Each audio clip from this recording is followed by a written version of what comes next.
নমস্কার বন্ধুরা, আজ আমি নতুন ধরনের একটা ভিডিও নিয়ে চলে এসেছি।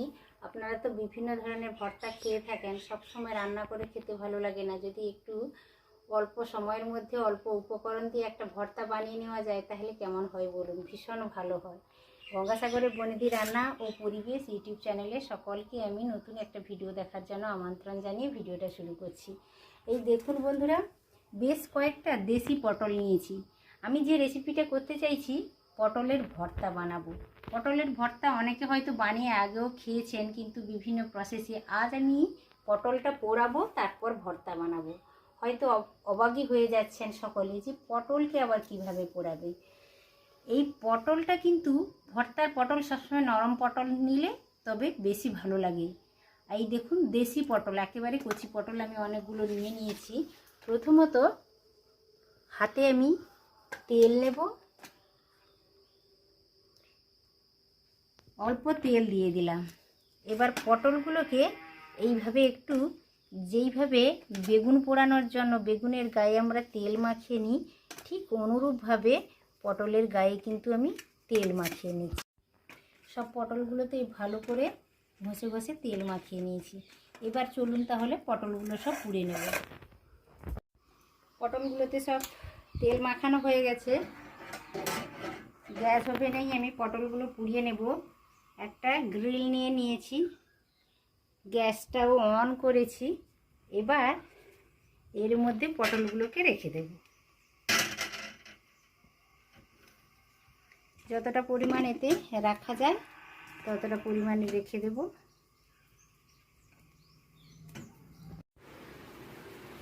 দুটো চামচের সাহায্যে খুব সাবধানে আস্তে আস্তে করে আমি একটু নাড়াচাড়া করে নিচ্ছি।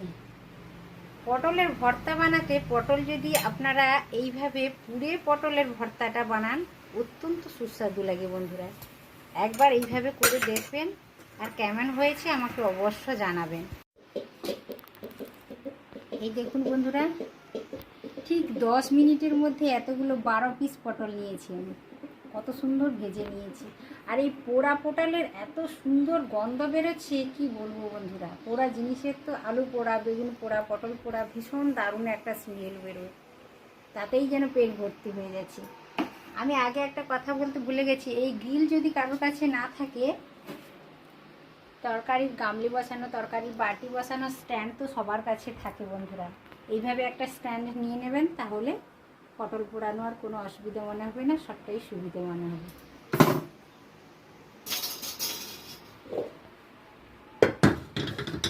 হয়ে গেছে।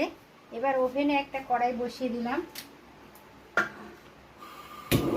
একটু ঠান্ডা হোক, এখন তো প্রচুর গরম রয়েছে।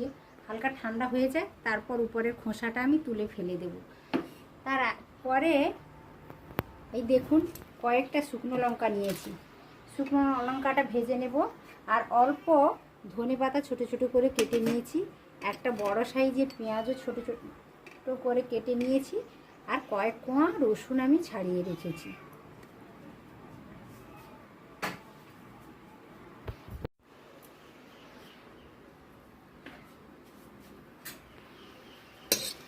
লঙ্কাটা ভেজে নেব। লঙ্কা ভাজার পরে কড়াইতে অল্প তেল ছিল, ওতে আমি রসুনটা হালকা করে ভেজে নিচ্ছি।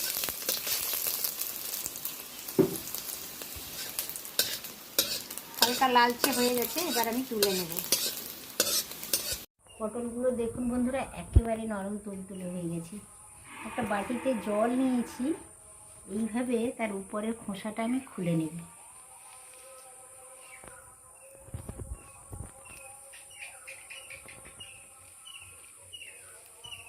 খোসাটা উপরের আমি ছাড়িয়ে নিয়েছি ভালো করে। এইভাবে সবগুলো ছাড়িয়ে নেব।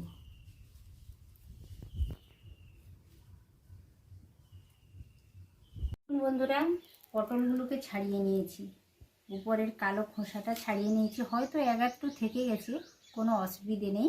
এটা তো পোড়া পটল, অল্প যদি থেকেও যায় কোনো অসুবিধে নেই। ছাড়ানো হয়ে গেছে। আর এদিকে দেখুন, 4টা লঙ্কা আমি ভেজে নিয়েছিলাম। ঝালটা আপনারা নিজেদের পছন্দ মতো ব্যবহার করবেন। আমি একটা নোড়া নিয়েছি। এবার রসুনগুলোকে ভেজে এনেছিলাম হালকা করে একটু থেতো করে নিচ্ছি। প্রথমত পটলকে একটু হালকা করে মাখিয়ে নিচ্ছি। একেবারে নরম পটল, ভেতরের দানাগুলো একেবারে নরম রয়েছে, খেতে ভীষণ ভালো লাগবে।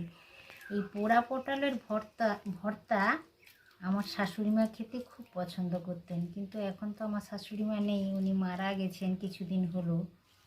এই পোড়া পটলের ভর্তা সব সময় করে দিতে হতো, প্রায় সবসময় বলতো, বৌমা ভর্তা বানিয়ে দাও, পটল পুড়ে খেতে ভীষণ ভালো লাগে। এই ভর্তাটা এতটাই ভালো লাগে যে এইটা দিয়ে সব ভাত খাওয়া হয়ে যায়, আর কোনো তরকারির প্রয়োজন হয় না। একটা বড় সাইজের পেঁয়াজ আমি কেটে নিয়েছি, আপনারা পরিমাণ অনুসারে পেঁয়াজটা ব্যবহার করবেন।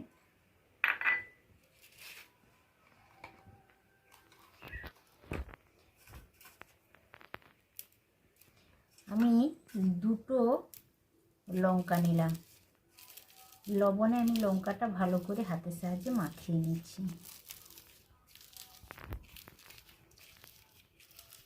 এইভাবে পটলের ভর্তা আপনারা বানিয়ে খাবেন, ভীষণ টেস্টি হয়, ছোট থেকে বড় সবাই এটা পছন্দ করবে, আর খেতেও খুব সুস্বাদু লাগে। পেঁয়াজটা একটু হাতের সাহায্যে ভেঙে নিচ্ছি।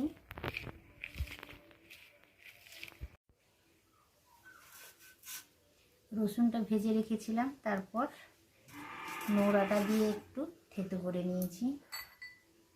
আর এই দেখুন, অল্প কিছুটা ধনে পাতা নিয়েছি। ধনে পাতা দিলে তরকারির স্বাদ তো যেমন অনেকটা বেড়ে যায়, এই ভর্তার স্বাদও অনেকটাই বেড়ে যায়। আপনারা চেষ্টা করবেন একটু ভর্তাতে ধনে পাতা দেওয়ার, ভীষণ টেস্টি হয়। এবার আমি তেল দিয়ে দিচ্ছি, সরষা তেল দিচ্ছি। তেলের পরিমাণটাও আপনারা একটু বাড়িয়ে কিংবা একটু কমিয়ে নিতে পারেন, কোনো অসুবিধে নেই, কিন্তু তেল তো শরীরের পক্ষে ভীষণ ক্ষতিকারক, কম তেল ব্যবহার করলেই ভালো। ভালো করে মাখানো হয়ে গেছে। মশলাটা এবার পটলের সাথে দিয়ে দিলাম।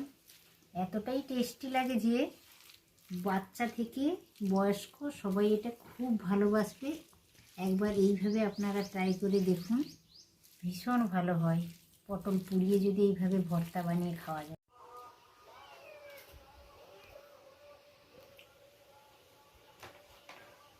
দুটো লঙ্কা দিয়ে দিলাম, আর যে কোনো ভর্তাতে অল্প যদি তেল ছড়িয়ে দেওয়া যায় উপর থেকে, খুবই ভালো লাগে। কাঁচা সরষা তেল উপর থেকে দিয়ে দিলাম। বন্ধুরা, এই ছোট্ট ভিডিওটা কেমন লাগলো অবশ্য আমাকে কমেন্টের মাধ্যমে রিপ্লাই করবেন, আর যদি ভালো লেগে থাকে অবশ্য ভিডিওতে একটি লাইক দিয়ে দেবেন, পরিচিতদের মধ্যে শেয়ার করবেন, আর ছোট্ট ইউটিউবার চ্যানেলটি সাবস্ক্রাইব করে রেখে দেবেন বরাবরের জন্য। সকলে সাবধানে থাকবেন, ভালো থাকবেন। আজকের মতো টাটা, নমস্কার।